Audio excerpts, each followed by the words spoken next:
नमस्कार, मेरा नाम शैलेंद्र सिंह है और आप कलम इंडिया न्यूज़ देख रहे हैं। देखिए, आज दो तीन मुद्दों पे चर्चा करेंगे, उस पे तफसील से आपको जानकारी देंगे। सबसे पहले बात आज हम करेंगे नीतीश कुमार और चिराग पासवान की। आज पटना पहुंचे चिराग पासवान तो उन्होंने नीतीश कुमार पर लगातार ताबड़तोड़ हमले किए। क्या क्या आरोप लगाए वो बताएंगे। फिर बताएंगे विधायक नीतू सिंह का एक बयान जो है वो लगातार वायरल हो रहा है और उस पर अब सियासत भी शुरू हो गई।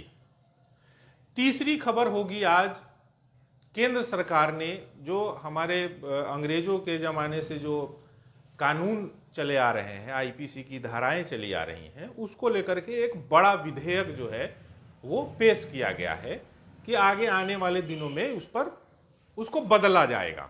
बेसिकली ये है, बदलाव में क्या होगा उस पर भी हम जानकारी देंगे। लेकिन सबसे पहले बात नीतीश कुमार और चिराग पासवान की बात करेंगे। देखिए, 2024 का लोकसभा चुनाव जैसे जैसे नजदीक आ रहा है वैसे वैसे लोगों को पुराने चुनावों की यादें ताजा हो रही हैं। इसलिए ताजा हो रही हैं कि कौन किसके साथ था, किसने किसको नुकसान पहुंचाया, कैसे नुकसान पहुंचाया। और 2024 और 2025 देखिए, सिर्फ अभी आप ये मत सोचिए कि सिर्फ दो पार्टियां जो है वो 2024 को लेकर के सोच रही हैं। नहीं, अभी जो है पार्टियां 2024 भी सोच रही हैं और 2025 भी सोच रही हैं। ऐसे में लोग जो है, जो राजनीतिक पार्टियां हैं, वो 2019 को भी देखेंगी और 2020 को भी देखेंगी कि 2019 में कौन किसके साथ था, क्या वोटिंग परसेंटेज आए थे, 2020 में कौन किसके साथ था और क्या वोटिंग परसेंटेज आए थे। ऐसे में नीतीश कुमार को जो है 2020 वाला सपना जो है वो आ गया है। उनका कहना है कि चिराग पासवान जो है, हालांकि नाम नहीं लिया उन्होंने साफ तौर पे, लेकिन उन्होंने कहा कि ये 2020 के चुनाव के दौरान उन्होंने एजेंट की तरह काम किया। देखिए, आपको याद होगा कि 2020 के चुनाव में एलजेपी जो है वो एलजेपी चिराग वाली, वो जो है अकेले चुनावी मैदान में उतरी थी और उसके चुनाव जब परिणाम आए थे उस समय ये हुआ कि ये चिराग पासवान ये बीजेपी की तरफ से बैटिंग कर रहे हैं और बहुत सारे आरोप प्रत्यारोप उस समय लगाए गए। हालांकि चिराग पासवान ने ये कहा था कि भैया हम अपनी क्षमता देखना चाहते हैं, हम अपने वोट बैंक को देखना चाहते हैं, भैया हमारी भी तो कुछ है ना भाई बिहार में हैसियत।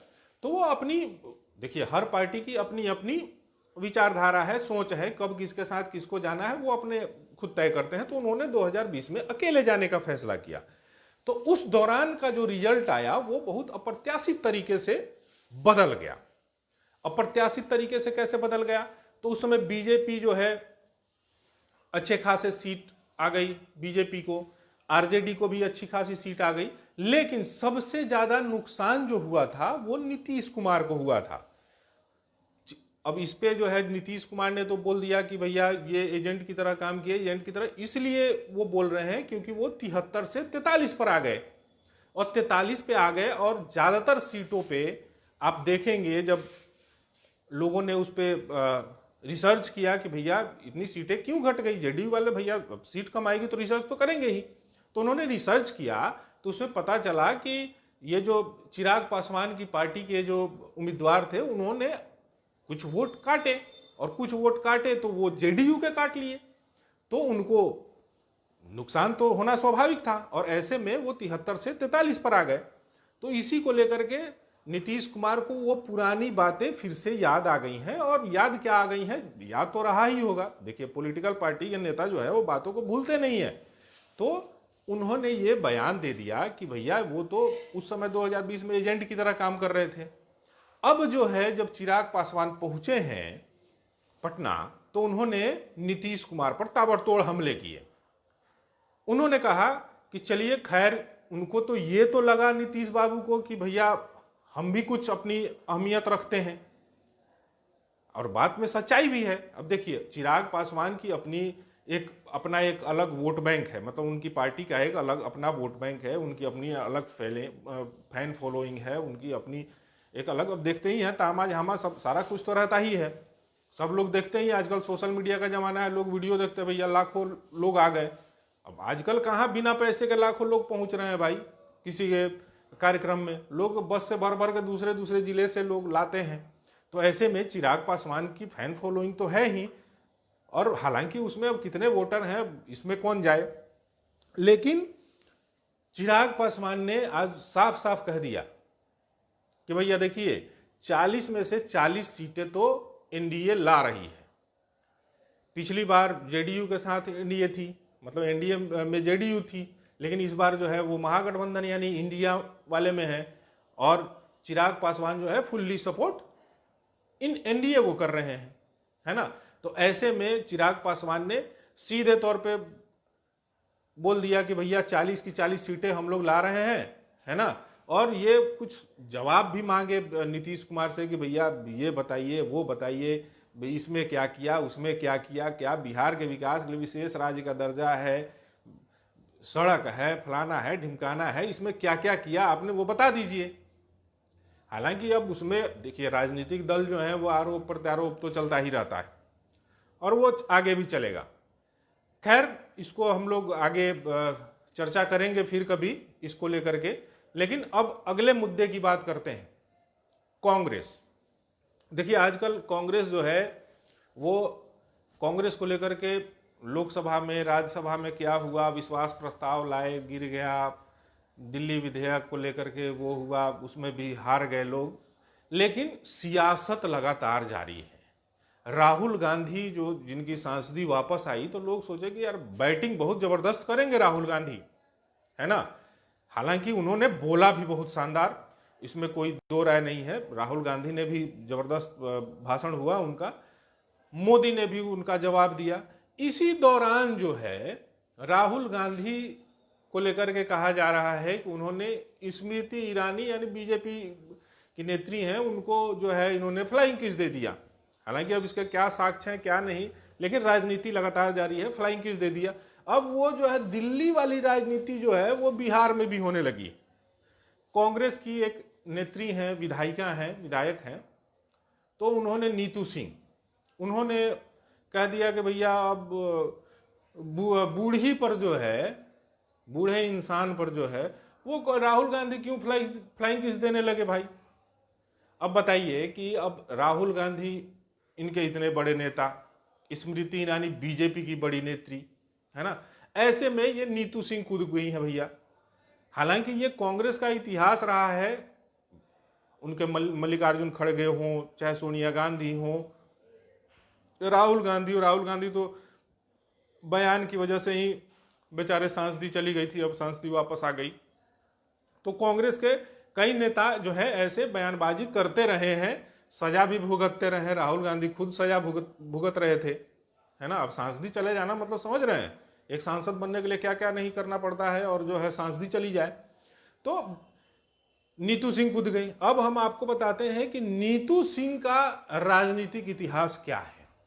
देखिए लगभग 2 दशक से नीतू सिंह राजनीति में है। उनके ससुर जो है बहुत, आदित्य सिंह जो है वो बहुत बड़े राजनेता कहे जाते हैं, मंत्री भी रहे हैं आरजेडी के कार्यकाल में, और ये जिला परिषद अध्यक्ष भी रह चुकी हैं नीतू सिंह। और अभी जो है वो जब बीच में चर्चा हो रही थी, हमारे सहयोगी ने उनसे बातचीत भी करी थी, ये ललन सिंह से मिलने गई थी, तो बात हुई थी कि भैया कहीं मंत्री बनने का तो कुछ मामला नहीं सेट बैठ रहा है।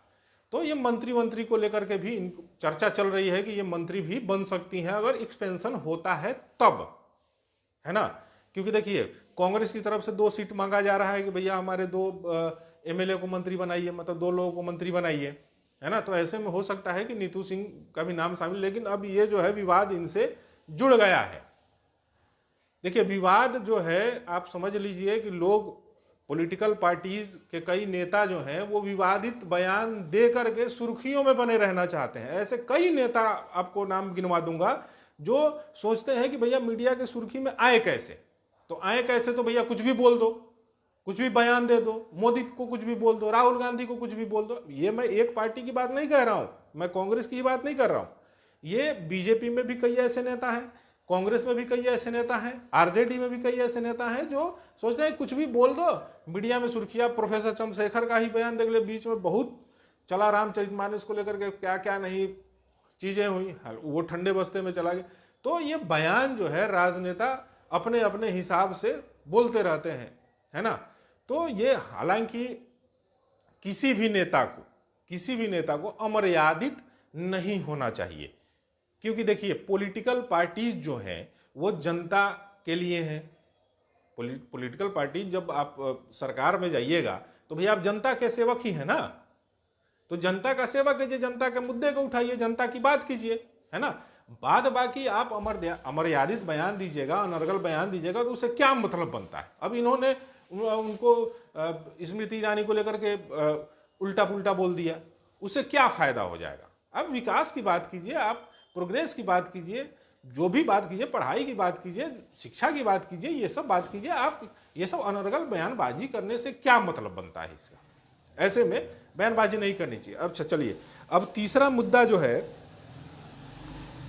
जो अभी विधेयक पेश हुआ, केंद्रीय गृह मंत्री अमित शाह ने जो विधेयक पेश किया, उस वो विधेयक जो है वो बहुत सोच समझ के, ऐसा कहा जा रहा है कि बहुत सोच समझ के ये विधेयक को पेश किया गया है कि जो कानून जो सदियों से नहीं, मतलब अंग्रेजों के समय से लगभग 160 साल से ज्यादा से समय से ये कानून चले आ रहे हैं। जो आईपीसी की धारा है, सीआरपीसी की धाराएं हैं, ये सब अंग्रेजों की बनाई हुई कानून को ही हम लोग ढोते चले आ रहे हैं। उन कानूनों में ये अब नया विधेयक ला करके नया कानून जो है वो उन्हीं 3 कानूनों को नए स्वरूप में, नए तरीके से, नए बदलाव के साथ लाने की तैयारी हो रही है। इसको पहले कमेटी में भेजा जाएगा, कमेटी में इसको देखा जाएगा, समझा जाएगा, परखा जाएगा, उसमें बहुत सारी लीगल टीम होंगी, सारी चीजें होंगी। उसके बाद जो है इसको लोकसभा में पेश किया जाएगा, राज्यसभा में पेश किया जाएगा, उसके बाद तब ये, लेकिन ये समझ लीजिए कि इसमें बहुत सारी चीजों को बदला जाएगा। जैसे कि मामले में जो है वीडियोग्राफी करनी जरूरी होगी। आप जेल में ज्यादा, थाने में आप किसी को गिरफ्तार करके लाते हैं तो थाने में ज्यादा देर तक नहीं रख सकते, ज्यादा दिन तक नहीं रख सकते।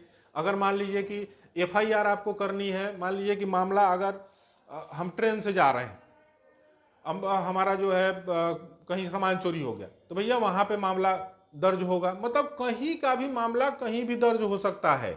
अगर आपके साथ कहीं भी कुछ भी हो सकता है तो कहीं भी मामला दर्ज हो सकता है। 15 दिन के अंदर उन थाने को जो है, संबंधित थाने में उसको सूचना देनी होगी, जानकारी देनी होगी।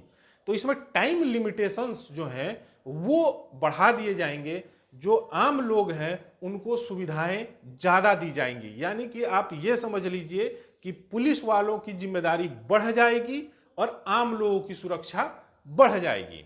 यानी कि आम लोग ज्यादा अपने आप को सुरक्षित महसूस करेंगे, मामले दर्ज करा पाएंगे, है ना।